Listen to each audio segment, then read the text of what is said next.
In its reaction to the impeachment ultimatum by the senators, the federal government says it is working round the clock to address security challenges while thanking the lawmakers for their patriotism. Minister of Information and Culture, Lai Mohammed, gave the response after the Federal Executive Council meeting at the State House. He also described the threat by the terrorists to kidnap the president as propaganda and laughable. Let's now take a look at this with Public Affairs Analyst Mohammad Bello. Mohammad Bello, good to see you. Thank you for joining us on the Arise interview. My pleasure. I wonder what your thoughts are when you hear, from the Senate Minority Caucus, more or less giving the marching orders to the president to ensure that he fixes Nigeria's insecurity challenges within 6 weeks. Otherwise, he'll be impeached. Okay. Yeah, I've heard that, and I think it's the step in the right direction, but I think it is rather belated because I believe Nigerians have been expecting something of that nature, just to put the kind of pressure, the required pressure that is required, on the president, the executive arm of government. But unfortunately, it is coming at a very tail end of the administration, I would put it, because we are just some few months to the general elections, and I don't know how realistic that is, but I would say it is more of like playing. It is valid. It is a part of their oversight as legislators, but I believe it is more of maybe playing onto the gallery, like responding to the gallery or being politically correct at this juncture. Because why do you think there's a whole lot they could have done before now. Like what? That would, even the impeachment notice. There are a whole lot of impeachable, offenses that could have been considered if they really want to make the difference. But it's coming, they're already going on recess. So after they come back in 6 weeks or 7 weeks, then they will start to consider what they're going to do, what action plan. Before you know it, the campaigns are going to be in full-fledged, and they are not going to give it the real kind of concentration or, the kind of time that it will require to actually achieve what they want to achieve. Besides, it's a minority effort. They need a bipartisan kind of arrangement to have the kind of impact that they would require. Yeah, but there are indications that, APC members too, APC lawmakers, who may not necessarily want to come out and, stand to be counted, are in support, though, clandestinely. Yeah. Okay, but, for them to achieve what they want to go about, they need to convince. That's why they need to have the bipartisan support of this kind of initiative.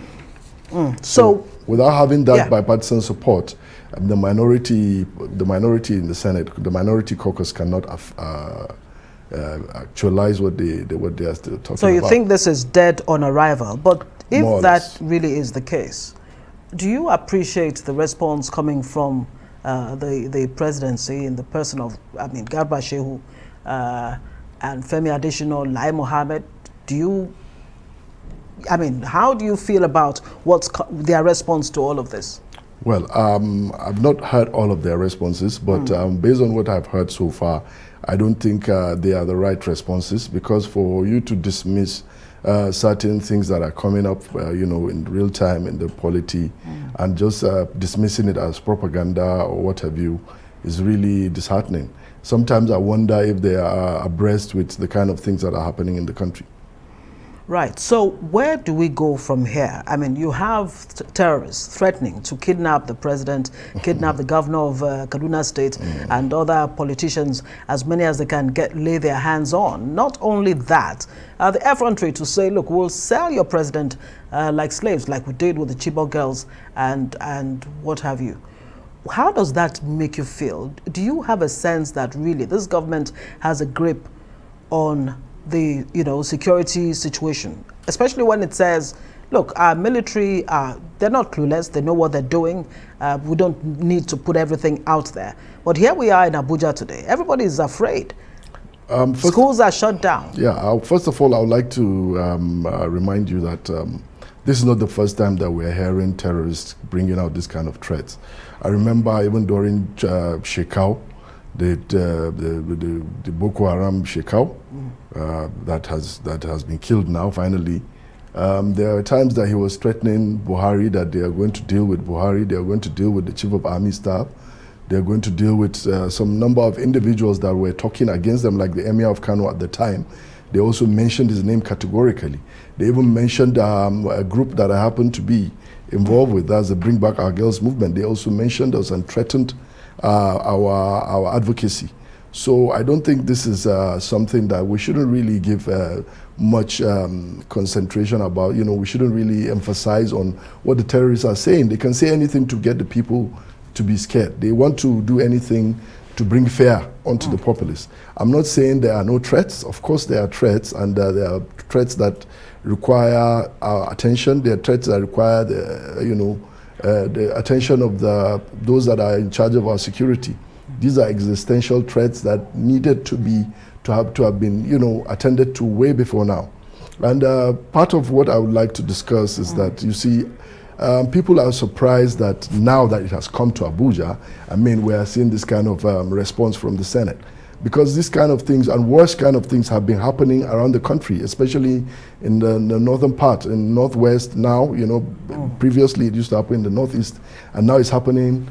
It has been happening in the northwest, and nobody really, even the Senate did not really come out to talk about it until now that it's coming closer to where they are. I mean, the seat of power, where they live, where their families live, and now it's a big deal, and they're coming to say that they want to impeach the president. You understand?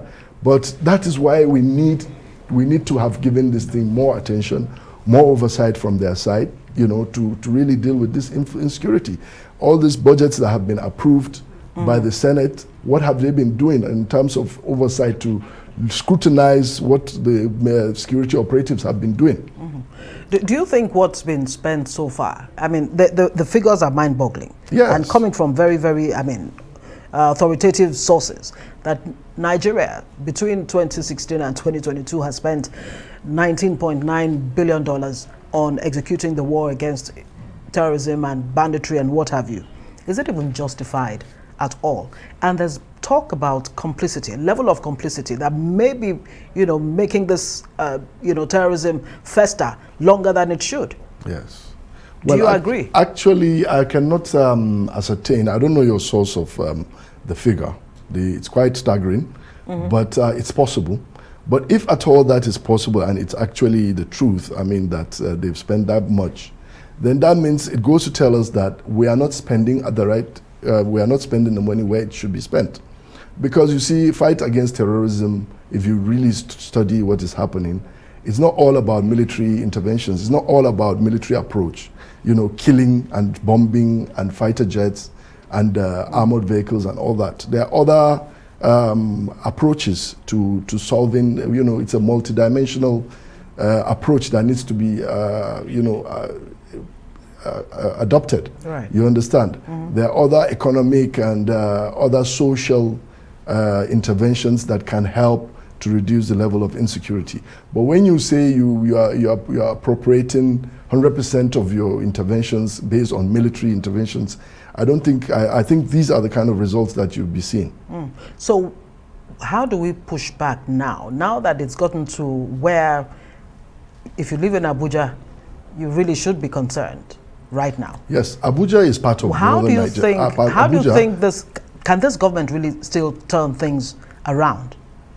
Yes, I believe even in 6 weeks, based on the ultimatum by the Senate. If with the ultimatum and other realities around, the fact that it has come to the seat of power, I've always seen it very close, because if you talk about, from Abuja to Kaduna is about 200 kilometers, and people are not being able to drive comfortably with their cars to Kaduna. It has always been a threat. It has always been a problem.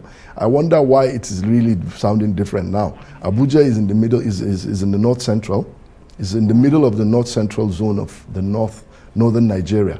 And we're talking about the northwest and the north central are threatened by security. So it's not really surprising that it's coming closer. It's a matter of time. It's only a matter of time. That is why everybody must respond accordingly and responsively when threats like that happen. Should that include letting go of the service chiefs? This president has Yes. done that before. Yes. Doesn't seem to have solved the problem. It's not just about service chiefs, it's about everybody on the security architecture.